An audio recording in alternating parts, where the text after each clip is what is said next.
Hi, are you a Tier 2 dependent applying for an indefinite leave to remain in the UK? And are you wondering what documents you need in order to submit your application? Then you need to watch this video.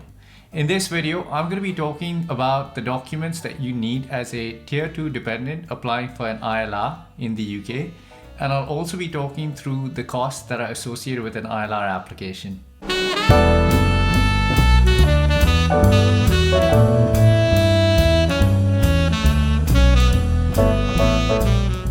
Hello and welcome to The Nimble Nomad. My name is Arjun and this is the channel where we talk about money and immigration related tips, tricks and hacks to survive and thrive in the UK. Now, many of you know that I have done a video on indefinite leave to remain on my channel, and that video was done on the basis of me as a Tier 2 general visa applicant. Now, my wife in 2021 is going to be applying for her indefinite leave to remain as a Tier 2 dependent applicant. And I thought it made sense to do a follow-up video running through the documentation that's required of a Tier 2 dependent applicant just based on her application and what we're going to be submitting for each one of those requirements. Now, if you are curious about what is required as a Tier 2 general applicant, as the main applicant, then I have done a detailed video on this on my channel, and I'll add a link to that above there. Okay, so in this video, basically what I'm going to do is I'm going to summarize the documents that have been asked directly on her application, and then what I'll do is I'll go through the actual documents that we're submitting for each one of those requirements. I'll be sharing like the exact screenshot and what we're providing where possible as well. So let's get into it in this video.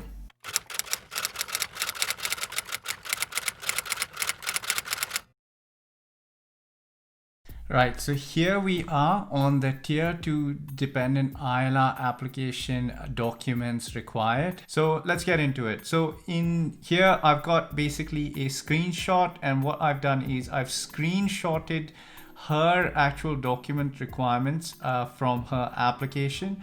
So as you can see, the documents are split into mandatory documents and other documents. So in the mandatory documents, basically they've asked for her passport, and this is basically the passport that she's used in order to live in the UK. Then they've gone into a consent form. I will show you what that is and why it's required in the details section. The next one is the official transcript or letter for her English requirement, and then the evidence of her immigration status in the UK. Then there's obviously the declaration, which basically says that I'm okay to sign and verify for checks. The NARIC letters for her education and English requirements, and her current residence permit, and any other previous passports that she has used to live or travel in the UK. So the first one, as I said, is passport. I'm obviously not going to take a scan of her passport and put you out there, but it's pretty straightforward. So what we're planning to do is scan the front two pages. So the front of the passport as well as the back of the passport, and put that up on the online portal when we have to submit it. The next one is the consent form. So basically there are two consent forms, and you'll see this actually duplicated as a requirement.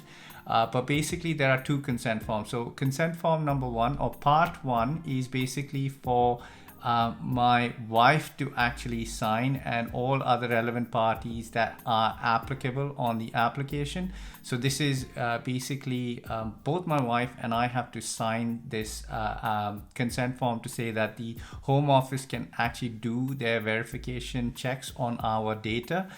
And part two is basically to verify third-party information. So this actually only applies if you have a joint account or any other shared documents that you're submitting as part of your application. The Home Office needs permission because they'll be accessing not only the applicant's information, but they'll also be accessing a secondary person's application. So in my case, or in my wife's case, obviously they will be accessing my information as well. So I need to sign this document. And also it applies if you are submitting evidence such as a joint bank account statement or anything like that. So in our case, everything is actually connected. So I'm going to be submitting this as well for her application. So I'll be signing this and I'll be sending this off to her as well. So the next one is a NARIC education and English certificates. So this is basically a independent body, a NARIC, and what you have to do is before you submit your ILR application, you need to apply for this. So they do a independent verification on the basis of your original transcripts and documents. So this specifically actually applies only if you've not ever studied in the UK, so that the government has a central mechanism of validating it. So there are two parts to it, and you need to get both of these. So one is depending on what your education qualification is. I've just shown here a screenshot of my own NARIC one. I just use this as an example. I mean, my wife has the same one when she's going to be submitting, but basically it needs to quantify and qualify the academic qualification that the person who's submitting the application has, and NARIC will do that for you. So in this case, it was a master's degree, and they've qualified that by providing this certificate. And then the second part to it is an English language proficiency statement as well. So what you need to do is you need to provide a actual qualification, or you need to meet a qualification level of B1 and above in order to be able to qualify as an English speaker. So this can happen either through actually studying in an English course in your undergraduate or master's degree, or you do a test. In our case, we've both studied in English language courses as part of our undergraduate and master's degrees. So therefore we're submitting this and we get an English proficiency test. Now the other thing it also asks up front is that it's asking for the original transcript and English certificates as well. But what you can do is, if you have actual letters from your original university as well as transcripts which validate that you passed your course, and these are in English, then you are required to submit that as well. So I'm going to run through the next bit now. So obviously then you need your proof of immigration and your current BRP card. So here I've just shown my BRP card, obviously hidden off all the personal information here. But this is the same thing that she has for her tier 2 dependent visa. So she's going to be submitting this as well. Then onwards, you've got your proof of residence and travel for the last 5 years. So this is where you actually scan your entire passport. And what you need to do is you need to scan the full passport with all of the immigration stamps and travel history, so that they can actually validate that you have traveled where you have, and they've got a full record that you have not exceeded the requirements for a ILR application, which I believe are 180 days in a particular 5-year period. So hopefully this has helped you out, but these are all the documents that have been requested off of her in her application form. So the next thing that you're probably wondering is, how much does the ILR application fees cost in 2021? So let's have a look at that on the government website. So we're here on the Home Office Immigration and National Fees website.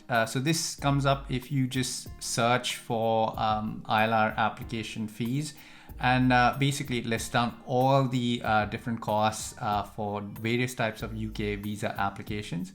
And if you scroll down a little bit, you can see here the ILR application fees for dependents or main applicants is £2,389. Now this actually remains unchanged from 20th of February 2020. So this was the original fees, and even in the pandemic the fees has not been reduced or changed. The only difference with the application fees actually is is previously you could apply for a expedited application if you wanted. And that used to cost an additional £800 on top of the £2,389.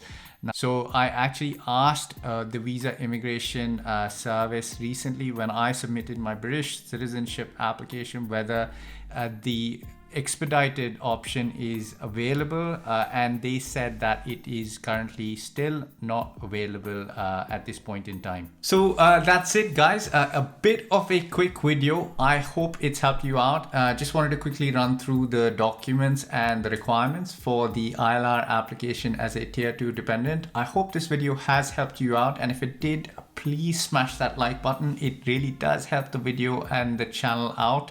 It helps the YouTube algorithm push the video out to a lot more people so that a lot more people can benefit from it. If you do have any questions, as always, please comment in the section below and I will try to get back to you as soon as possible. Thanks very much for watching, and I'll see you in the next video. Goodbye.